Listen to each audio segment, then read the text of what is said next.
আজকে আমি আপনাদের সাথে হোয়াটসঅ্যাপে দুটি সেটিংস নিয়ে কথা বলবো। আশা করি এই সেটিংসগুলো সকলেরই কাজে দিবে।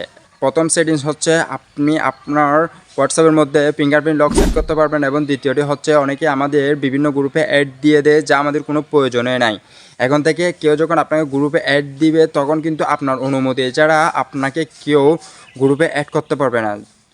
জাস্ট আজকে আমি আপনাদের সে প্রসেসগুলো দেখা দিব কীভাবে এই সেটিংসগুলো আপনারা অন করবেন, অর্থাৎ ফিঙ্গারপ্রিন্ট লক সেট করবেন এবং আপনার অনুমতি ছাড়া কি আপনাকে গ্রুপে অ্যাড করতে পারবেন। সেই সেটিংসগুলো কীভাবে অন করবেন সে প্রসেসটা আমি আপনাদের দেখা দিব। তার জন্য আমার মোবাইলের স্ক্রিনটি ফলো করুন।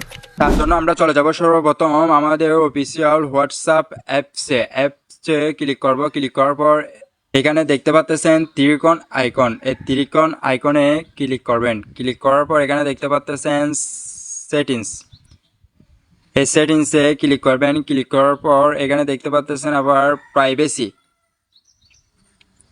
এই প্রাইভেসিতে টাচ করবেন। টাচ করার পর একটু স্ক্রল করে নিচের দিকে আসবেন। আসার পর এখানে দেখতে পাচ্ছেন অ্যাপলক, এই অ্যাপলকে ক্লিক করবেন। ক্লিক করার পর এখানে দেখতে পাচ্ছেন আনলক উইথ বায়োমেট্রিক, এটা কিন্তু অফ করা আছে, আপনারা সেটা অন করে দিবেন।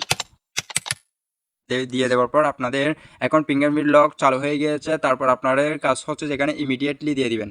আমাদের প্রথম কাজটি কিন্তু শেষ হয়ে গিয়েছে, আমরা এখানে ফিঙ্গারপ্রিন্ট লকটা সেট করে ফেলেছি। এখন দ্বিতীয় কাজ হচ্ছে যে আমাদের গ্রুপ, এখানে দেখতে পাচ্ছেন গ্রুপ, এই গ্রুপে ক্লিক করবেন। গ্রুপটা কিন্তু এভরিওয়ানের মধ্যে দেওয়া রয়েছে, এখানে আমরা মাই কন্ট্যাক্ট করে দিব।